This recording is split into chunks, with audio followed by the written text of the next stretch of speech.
Speaking of surprise, we saw a interesting announcement from Sid Meier's Civilization 7 yesterday. Arch, I saw you comment about this. Ah, yes. This was an interesting announcement and an interesting response to this. And Civ is brought Harriet Tubman into the game, which I don't think anybody saw on their bingo card. Here is the trailer for Harriet Tubman in Civ 7.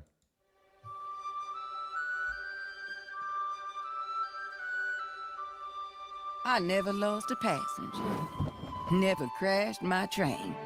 Yeah, not many can say the same. Born Araminter.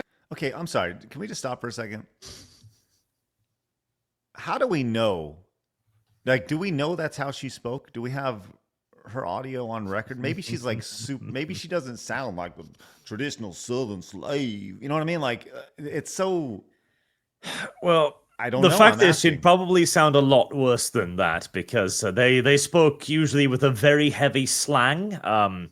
There was an interesting book released a few years ago, which was Tales of Southern Slaves, which basically recorded like their opinions on the war, or how they had it before, etc., like word for word. They speak with an accent so heavy that it's difficult to recognize as American. So okay. I think they've taken some liberties. I actually have Harriet Tubman's voice. Let's see what I have not pre-screened this. Let's see what it says. How y'all doing? My name Harriet Tubman, born in... No. This is somebody doing a voice actor. Yeah, you got bamboozled, Craig. It's like by Francine, posted by Francine. Right. So we don't actually have that. I don't know. That may be even worse, by the way, that lady was doing the voice like that. Wow. Okay. So anyways, we don't know what Harriet Tubman actually sounded like. But let's go continue with this, what she may have sounded like. We'll find out. This is Francine. Yeah, right. Yeah, not many can say the same. Born Araminta Ross to enslaved parents in Maryland. Okay, I'm sorry. We got to stop one more time. The lady voicing this is clearly white, right? Right? Like, I don't know. Let me look. I'm just throwing. Okay. Harriet Tubman escaped from slavery and dedicated her life to saving countless others via the Underground Railroad. That's another lady talking, though. Yeah, that's what I'm saying. This is a new lady. Yeah, so like the first person talking was her pretending to be Harriet, and then the narrator. I mean, the narrator can be anybody, right? So. Oh, she's clearly. And also, we actually know how many she saved. 70. So countless is giving it perhaps a bit more credit than it necessarily deserves to say. The voice actor is actually confirmed to be Alyssa Mercante. That's good. I'm just kidding, Blabs. All right, let's continue. Difficult odds, Tubman quickly moved enslaved peoples through a network of safe houses and across treacherous terrain to reach freedom. Harriet Tubman excels at operating in secret, which makes her an excellent. Oh my gosh. Plus 50% influence? I just also want to point out that's an Arab right there. The leaders of the largest slave trade in the world and the leaders of the continued slave trade in modern world.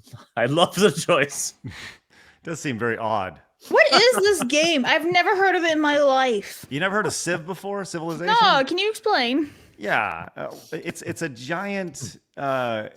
It's a major franchise that's been around for, I don't know, since the mid 90s, maybe early 90s. And it's all about world building. There is a political aspect to it, but it's like a world simulator. That's pretty much what it is. And so you can play as these characters? Well, the original idea was that he was supposed to play for the greatest leaders of nations. So Caesar, Mahatma Gandhi, Bismarck, like people like that. But now apparently we are playing as just people. Yes. Let's continue. Excellent spy master.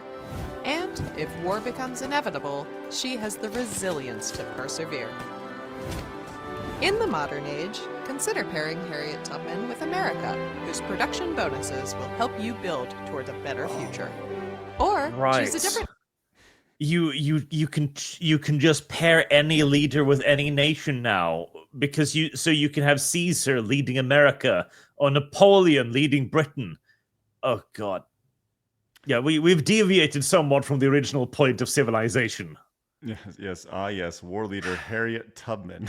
Harriet Tubman. Yeah, like I'm not trying to diminish Harriet Tubman because she saved 70 people. You know, she was a huge person for Civil War and everything. But she didn't she wasn't part of the industrial era. Yeah. And the thing is, civilization has a thing for this. It's called great units. Like, great units are created on the map and will give you, like, Socrates, for example, gives you a bunch of culture and resources. You could have had Harriet Tubman do that when you use her, she creates a beacon that gives you extra liberty, for example, or free the slaves, an extra economic bonus or something, as a tribute, not as a leader. I think it was because there weren't as many women leaders back in the day. They're like, we'll just have to insert some somehow. Somehow, yeah. Mm-hmm. I saw somebody saying like, "This what's it have to do with world leaders?" And this, the response was Gandhi a world leader? It's like, fuck yes. Jesus Christ, yes. Yeah. Okay. All right. Let's continue. Path, all your own. But whatever you build, remember to build something you believe in. Put a little stank on that. Build something you believe in at the end right there. She does not belong in this setting whatsoever, but let me guess. Does this game release in February, perchance? Ooh, good question. Let's find out. That's actually a wonderful question here. I hope I'm not right. That would be a little bit too on the nose. All right, hold on. Civ 7 releases February 11th. I saw it when you read it too. 2025.